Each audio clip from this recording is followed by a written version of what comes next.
Hello दोस्तों, digital cinematics पे एक बार फिर से आप सभी का स्वागत है। दोस्तों, मैं ये हमेशा सोचता था कि कोई एक ऐसा जूम लेंस मिल जाए जिसमें मुझे बार बार लेंस बदलने की जरूरत नहीं पड़े। वाइड से लेकर क्लोजअप तक सब एक ही लेंस में हो जाए और जो लो लाइट में भी अच्छा काम करे। मुझे लगता है आप सभी यही चाहते होंगे, क्योंकि 3-4 लेंस कैरी करना और बार बार बदलना सच में मुश्किल का काम है। मैंने कई लोगों से बात की और सभी मेरी इस बात से सहमत थे, पर समस्या ये थी कि जो अच्छे जूम लेंस मार्केट पे थे उनकी कीमत बहुत ज्यादा थी और जिनकी कीमत कम थी वो लो लाइट पर परफॉर्म नहीं कर पाते थे। लेकिन दोस्तों, आज इस समस्या का अंत हो गया, क्योंकि आज हम बात करने वाले हैं Tamron के नए 3500 mm f2.8 di3 VXT lens की। सबसे पहले Tamron का धन्यवाद जिन्होंने हमें इस इस्तेमाल का मौका दिया। दोस्तों, मैंने इस लेंस को सिर्फ स्टूडियो में ही नहीं बल्कि आउटडोर प्रैक्टिकल सिचुएशन में भी एक डॉक्यूमेंट्री फिल्म मेकर, एक स्ट्रीट फोटोग्राफर, एक वेडिंग फोटोग्राफर और वीडियो प्रोफेशनल्स की तरह टेस्ट किया है, ताकि आपको ये साफ बता सकूं कि ये लेंस आखिर आप में से किन के लिए बना है और क्या ये आपके काम का भी है या नहीं। लेकिन शुरू करें उससे पहले दोस्तों, आपका दिल से शुक्रिया कि आपके प्यार से हमारे 15,000 सब्सक्राइबर हो गए। इसलिए प्लीज आप जल्द से जल्द हमें 25,000 वाले सब्सक्राइबर क्लब तक पहुंचा दीजिए। तो नीचे जाकर सब्सक्राइब और लाइक जरूर कर दें और बेल आइकन दबाना ना भूलें, ताकि हमारे अपडेट्स आपको सही समय पर मिल सके। और इस वीडियो को अंत तक देखना भी ना भूलें। तो चलिए शुरू करते हैं।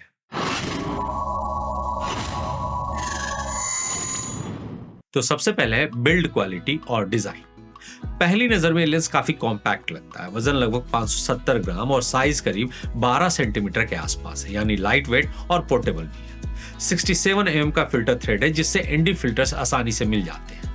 वेदर सीलिंग और फ्लोरिन कोटिंग दी गई है, जिससे पानी, धूल और फिंगरप्रिंट से प्रोटेक्शन मिलता है। ऑप्टिकल डिजाइन सिंपल है, 13 ग्रुप 15 एलिमेंट। इसी वजह से ये काफी हल्का है। साइड में 3 कस्टम स्विचेस हैं और एक असाइनेबल बटन भी मिलता है। साथ में एक USB-C पोर्ट भी दिया गया है, जिससे आप काफी कुछ कर सकते हैं। ये मैं आपको आगे बताऊंगा। जूम और फोकस रिंग दोनों काफी स्मूथ है। सबसे बड़ी बात इसका कांस्टेंट f2.8 अपर्चर है, यानी लो लाइट में भी स्ट्रॉन्ग परफॉर्मेंस और सिनेमैटिक बोके देता है। दोस्तों, फिलहाल ये सोनी E और निकॉन Z माउंट में अवेलेबल है। आज के डेट में ऑनलाइन इसकी कीमत 75,000 के आसपास है। आप चाहें तो नीचे दिए गए एफिलिएटेड लिंक से ऑर्डर देकर इसे मंगवा सकते हैं। तो अब बात करते हैं इसके इस्तेमाल की। जब मैंने पहली बार इसे इस्तेमाल किया तब मेरे दिमाग में यह सवाल आया कि क्या मैं एक ही जगह से एक कहानी के अलग अलग पहलू को अपने कैमरे में कैद कर सकता हूं या नहीं। मैंने शुरुआत 35 mm पर फ्रेम सेट करके किया। अभी स्क्रीन पर पूरा वाइड एनवायरनमेंट एक ही शॉट में आ गया। फिर मैंने वहीं से खड़े खड़े जूम किया और धीरे धीरे 100 mm तक पहुंच गया। 100 mm पर एक फ्रेम एक सब्जेक्ट पर जाके केंद्रित हुए, यानी वाइड से तुरंत क्लोजअप। दरअसल इसके 35 mm के सिनेमैटिक वाइड से 100 mm के बीच का जो ट्रांजिशन है ना, वही इस लेंस की असली ताकत है। ये फोकल लेंस इतना कंफर्टेबल लुक देती है कि आप इवेंट, ट्रैवल, स्ट्रीट हर जगह इस लेंस का इस्तेमाल करना चाहेंगे। आपको बता दूं कि सिनेमा की दुनिया में 35 से 100 mm फुल फ्रेम में एक स्वीट सिनेमैटिक फोकल लेंथ कहलाता है। इसके अलावा मुझे लगता है कि कई केसेस में ये कैमरे के नेटिव 2470 mm f2.8, जिसकी कीमत लगभग 1.5 लाख रुपए है, और 24-105 f4 लेंस, जिसकी कीमत 97,000 तो है पर अपर्चर f4 जैसा स्लो ही है, को रिप्लेस करने के लिए पूरी तरह से तैयार बैठा है। हालांकि आप कहेंगे कि Tamron का 35-150 f2.8 भी तो है।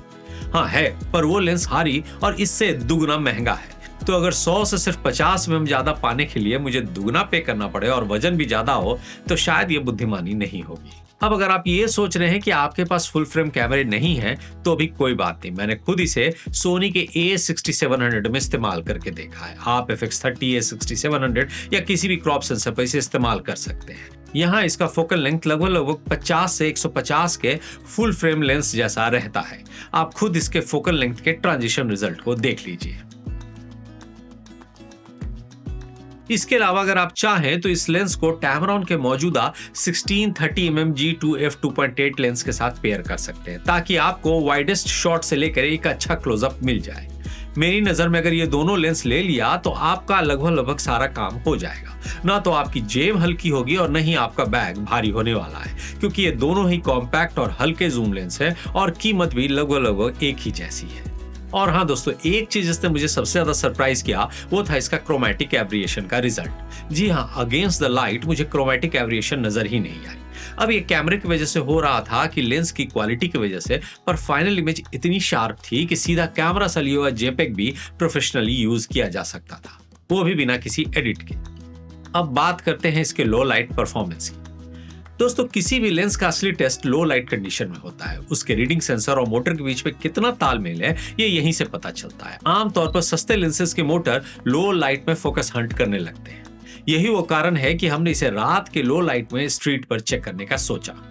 दोस्तों, जब भी आप शहर के शोरगुल में क्रिएटिव की तरह खोना चाहेंगे ना, तो आपको यहाँ की लो लाइट में अनगिनत कहानियां दिखेंगी, वो भी सिनेमैटिक अंदाज में। चेहरा और उस पर हर एंगल से पड़ती रोशनी खुद ब खुद एक कहानी बोलने लगती है। आपका काम बस होता है बिना किसी को डिस्टर्ब किए उस मोमेंट को अपने लेंस के जरिए कैद कर लेना, और यहीं पर ये लेंस चुपचाप बिना किसी का ध्यान आकर्षित किए हुए दूर से अपना काम करता है। सबसे अच्छी बात कि इसके कांस्टेंट f2.8 अपर्चर के कारण मुझे हर जगह परफेक्ट फोकस मिला। लेंस की ऑप्टिक्स की वजह से कम रोशनी में भी इमेज क्लीन और नेचुरल आ रही थी। आप इन बुके को देखें, काफी सॉफ्ट और स्मूथ आ रहे हैं। हाईलाइट भी बर्न नहीं करता है, बल्कि ब्यूटीफुली रेंडर हो रहा है। दोस्तों, मेरी समझ से तो ये लेंस एक लो लाइट बीस्ट है जो किसी भी प्रोफेशनल के लिए एकदम परफेक्ट है। अब बात करते हैं इसके वीडियो परफॉर्मेंस की। दोस्तों, आज के डेट में फोटोज के साथ साथ वीडियो का महत्व भी बहुत बढ़ गया है। आज हर जगह वीडियो कंटेंट की डिमांड बढ़ चुकी है, इसलिए मैंने इस वीडियो को रन एंड गन तरीके से हैंडहेल्ड शूट किया। हमें मूविंग शॉट्स काफी नेचुरल और मोशन में दिखे, कहीं जर्क नहीं था। हमने वर्टिकल और हॉरिजॉन्टल दोनों फॉर्मेट पर शूट किया। मैंने देखा कि टैमरॉन का VST मोटर यहाँ बहुत तेजी से अपना काम करता है। इसकी वीडियो क्वालिटी शार्प है और कॉन्ट्रास्ट भी काफी अच्छा है, जिसकी वजह से सिनेमैटिक फील बनी रहती है। दोस्तों, कुल मिलाकर इसकी हल्की बनावट और इसके शार्प ऑटो फोकस ने मुझे इतना इंप्रेस किया कि अब इस लेंस को लौटाने का दिल नहीं कर रहा है। अब बात करते हैं इसके ऑटो फोकस परफॉर्मेंस की। दोस्तों, हमने अपने पुराने स्टाइल से चेक किया। फोकस लॉक होता है, फास्ट भी है, बिना किसी घिसघिस वाली हंटिंग साउंड के तेजी से चेंज होता है। सब्जेक्ट किसी भी स्पीड से मूव कर रहा हो, लेंस उसे पकड़े रहता है। Soni A7 III, A7 IV और खासकर A7 V के साथ आई ट्रैकिंग और फेस डिटेक्शन बहुत स्मूथली काम कर रही थी। और सबसे खास बात, फोकस ब्रीदिंग बहुत कम है। वीडियो शूटर्स के लिए ये एक बहुत बड़ी चीज है। अब बात करते हैं फ्लैश फोटोग्राफी की। दोस्तों, वेडिंग में या किसी इवेंट में आप या कोई भी फ्लैशेस पर काफी डिपेंड रहते हैं। इस कारण से मैंने एक कंट्रोल्ड सेटअप में फ्लैश के साथ इसे टेस्ट किया। दरअसल फ्लैश फोटोग्राफी में चैलेंज ये होता है कि लेंस को अचानक से आई लाइट के इम्पैक्ट में तेजी से काम करना पड़ता है। मैंने देखा कि यहाँ भी ये लेंस शार्प और फास्ट रिजल्ट देता है। कॉन्ट्रास्ट भी बैलेंस्ड रहता है। किसी भी इवेंट फोटोग्राफर के लिए यही बात सबसे ज्यादा मायने रखती है कि जब आप किसी इवेंट या फैशन शूट में हो, तो आपको पता होना चाहिए कि आपका लेंस आपको फेल नहीं करेगा और आप फ्रीली बिना किसी भय के अपने फ्लैश के साथ शूट कर सकते हैं। अब बात करते हैं टैमरॉन के एक सरप्राइज की। दोस्तों, मैं आपको ऊपर बता रहा था इस लेंस पर दिए हुए डेडिकेटेड स्विच के बारे में। अब मैं आपको बता दूं कि टैमरॉन ने एक ऐसा काम किया है कि लेंस की दुनिया में क्रांति आ गई है। अभी तक ना मैंने किसी लेंस में ये सुना है और ना ही इसे देखा है। टैमरॉन 35 से 100 f2.8 लेंस में एक USB-C पोर्ट है, जिसे आप सभी जानते हैं। लेकिन आप ये नहीं जानते कि आप लेंस को अपने एंड्रॉयड फोन या लैपटॉप से जोड़ सकते हैं। दरअसल टैमरॉन ने अपना एक डेडिकेटेड ऐप बनाया है, टैमरॉन लेंस यूटिलिटी ऐप। अब आप इस पोर्ट के जरिए डायरेक्टली इस ऐप से लेंस की auto focus speed, rotation angle, focus sensitivity, ring control के साथ साथ फिल्मों के जैसे फॉलो फोकस को भी प्रोग्राम कर सकते हैं। इन सब के अलावा फर्मवेयर भी सीधा इस पोर्ट से अपडेट होता है। मतलब ये है कि कोई भी नया कैमरा आए, आपको बस इस लेंस को अपडेट करना होगा और ये उसके साथ कंपैटिबल हो जाएगा। दोस्तों, जल्दी ही हम इस सब्जेक्ट पर पूरा एक अलग डेडिकेटेड एपिसोड लाएंगे।